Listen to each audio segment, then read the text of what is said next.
Shalom jemaat BCS dimanapun kita berada. Mari kita luangkan waktu sejenak untuk merenungkan firman Tuhan pada hari ini. Shalom Bapak Ibu yang dikasihi oleh Tuhan. Pada pagi hari ini kita akan merenungi firman Tuhan yang diambil dari Galatia 6 ayatnya yang ke-9.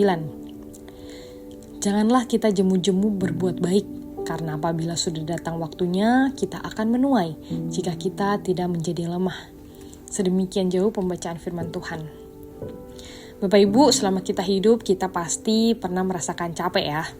Ada capek yang kelihatan, yaitu capek kerja, capek fisik, mungkin capek setelah olahraga.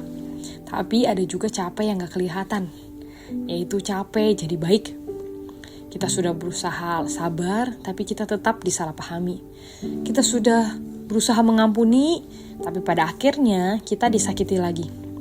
Kita sudah melayani, kita memberikan yang terbaik, tapi pada akhirnya kita gak dihargai. Atau mungkin kita sudah berdoa, tapi situasi dan jawabannya tidak berubah. Dan pelan-pelan muncul pikiran di dalam otak kita. Kita bertanya, untuk apa sih aku terus begini? Apa sih gunanya saya tetap baik kalau hasilnya sama saja? Kalau kita boleh jujur, mungkin sebagian besar dari kita pernah ada di titik tersebut. Pada pagi hari ini Bapak Ibu, Paulus berkata kepada kita untuk janganlah kita jemu-jemu berbuat baik. Apa artinya? Artinya rasa jemu itu nyata. Dan Alkitab tidak menutup mata akan perasaan itu. Tuhan tahu kita bisa lelah. Tapi Paulus juga mengingatkan, kita akan menuai jika kita tidak menjadi lemah. Dan hal ini penting Bapak Ibu. Hidup orang percaya adalah perjalanan panjang di dalam anugerah Tuhan.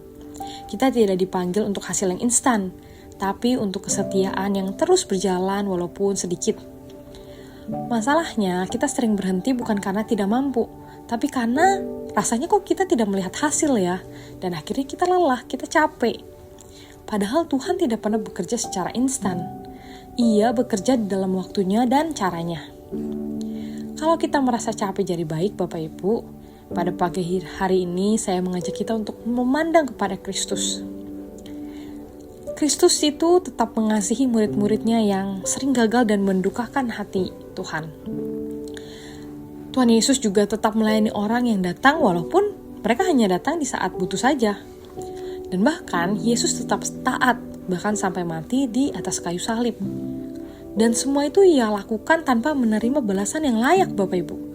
Bahkan di salib, ia memberi yang terbaik kepada orang-orang yang justru menolaknya. Artinya Bapak Ibu, Tuhan Yesus tahu, dia pernah merasakan rasanya memberi tanpa dihargai. Yesus tahu rasanya tetap baik di tengah ketidakadilan. Dan kabar baiknya bagi kita pada pagi hari ini, kita tidak diminta untuk kuat dengan kekuatan kita sendiri Bapak Ibu. Tetapi kita dimampukan karena Kristus lebih dulu setia bagi kita.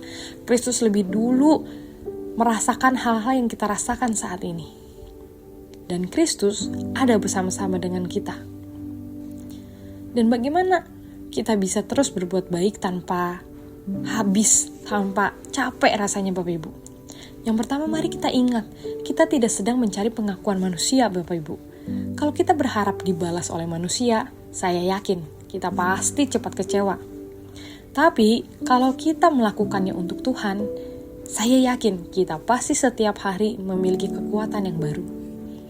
Yang kedua, mari kita berbuat baik dari identitas bukan untuk identitas. Maksudnya apa? Kita berbuat baik itu karena identitas kita adalah murid-murid Kristus. Kita bukan jadi baik supaya diterima Tuhan, tetapi karena kita sudah diterima di dalam Kristus. Yang ketiga, izinkan diri kita untuk beristirahat. Kadang kita lelah karena kita memberi tanpa berhenti Bapak Ibu. Tuhan tidak hanya memanggil kita untuk bekerja, tetapi Tuhan juga memanggil kita untuk beristirahat di dalam Dia. Merasakan kasih-Nya Tuhan, berhenti dan berelasi dengan intim dengan Allah. Yang keempat, mari kita percaya bahwa ada waktunya menuai. Mungkin sekarang kita belum lihat hasilnya. Dan wajar sekali kita merasa capek. Tetapi firman Tuhan pada pagi hari ini jelas. Ia mengatakan akan ada waktunya. Masalah banyak orang bukan karena mereka tidak pernah berbuat baik, tetapi karena mereka berhenti terlalu cepat. Padahal mungkin sedikit lagi sebelum Tuhan memperlihatkan kepada kita hasil dan rencananya Tuhan. Sedikit lagi sebelum buah itu muncul. Maka Bapak Ibu, Galatia 6 ayat yang 9 mengajak kita untuk bertahan. Dikatakan jika kita tidak menjadi lemah. Dan kabar baiknya, sekali lagi kita tidak bertahan sendirian, tapi ada Kristus yang menopang kita. Mari kita bersatu di dalam doa. Tuhan, kami yakin bahwa Engkau mengenal hati kami. Engkau tahu hati kami yang sering lelah berbuat baik, kami yang sering lelah memberi, lelah mengasihi, lelah bertahan. Ampuni kami Tuhan kalau kami mungkin pada pagi hari ini kami mulai menyerah, atau kami mulai mengeraskan hati kami. Kiranya Tuhan yang memberikan kepada kami api semangat, percikan-percikan kepada hati kami, supaya kami dapat kembali melihat kepada Kristus yang tidak pernah lelah mengasihi kami. Berilah kepada kami ya Tuhan kekuatan yang baru, bukan dari diri kami, tetapi dari anugerah-Nya Tuhan. Ajarkan kami ya Tuhan untuk setia melakukan hal-hal yang Engkau kehendaki di dalam kehidupan kami, bahkan ketika kami belum melihat hasilnya. Terima kasih Tuhan, biarlah Engkau yang menuntun hidup kami agar tetap menjadi alatnya Tuhan. Di dalam nama Tuhan Yesus kami berdoa. Amin. Demikian renungan harian kita pada hari ini. Mari kita terus rindu menjadi murid Kristus bersama keluarga Allah. Tuhan Yesus memberkati.